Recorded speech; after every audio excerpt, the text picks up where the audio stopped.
பொய்யா பரப்பிட்டு இருக்காங்க. அவர் அசிங்கப்படுத்தணும்னு யார் நினைச்சாலும் முடியாது. பாஜக எந்த நிர்வாகிகளும் தவறு செய்ய மாட்டாங்க. தவறு செஞ்சவங்க அவர் பக்கத்துல நிற்க முடியாது.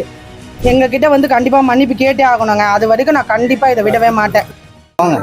வணக்கங்க, என்னோட பெயர் ராஜினி. இந்த அஜித் அவர் கொலை வழக்கில் சம்மந்தப்பட்டவங்க பேர் தான் நிக்கிதா.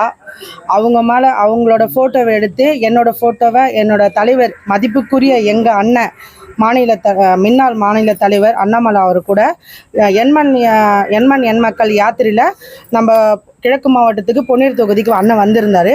அப்போ நான் 2 வருஷத்துக்கு முன்னாடி எடுத்த ஃபோட்டோவையும் அவங்க ஃபோட்டோவையும் வச்சு எங்கள் அண்ணன் மேலே அசிங்கமாக அவதூறு கலப்புறாங்க. இதை நான் வன்மையாக கண்டிக்கிறேன்.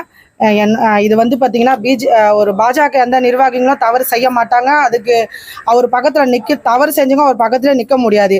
அந்த ஃபோட்டோ இருக்கிறது நான், அது நிக்கிதா தான் இருக்காங்க, அவருக்கும் இவருக்கும் தொடர்புன்னு சொல்லி தவறான பொய்யான விஷயத்த பரப்பிட்டு இருக்காங்க. இவங்களை நான் ரொம்ப வன்மையாக கண்டிக்கிறேன்.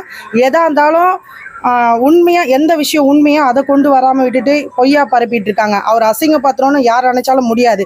ஏன்னா அந்த ஃபோட்டோவில் இருக்கிறது நான். என் ஃபோட்டோவை எடுத்து அவங்க தான் இது அப்படின்னு சொல்கிறாங்க. அப்போ நான் யார்? புரியுதுங்களா? எனக்கு இதை நான் வன்மையாக கண்டிக்கிறேன். இது யார் பண்ணாங்களோ அவனை சும்மா விடவே மாட்டேன். யார் பண்ணாலும் எங்ககிட்ட கண்டிப்பாக மன்னிப்பு கேட்டே ஆகணுங்க. அது வரைக்கும் நான் கண்டிப்பாக இதை விடவே மாட்டேன்.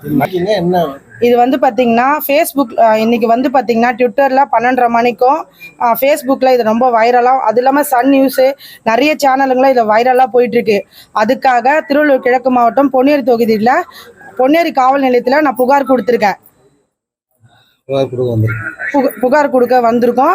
இது கண்டிப்பாக காவல்துறை மேலதிகாரிகள் எல்லாமே நடவடிக்கை எடுக்கணும். இந்த பொய்யான புகார் மேலே கொடுத்தவங்கள கண்டிப்பாக நடவடிக்கை எடுத்து ஆகணுங்க. அது வரைக்கும் கண்டிப்பாக நாங்கள் விட மாட்டோம். இது போன்ற செய்திகளை மேலும் தெரிந்து கொள்ள எங்களது யூடியூப், ஃபேஸ்புக் மற்றும் ட்விட்டர் ஆப்களை சப்ஸ்கிரைப் செய்யவும்.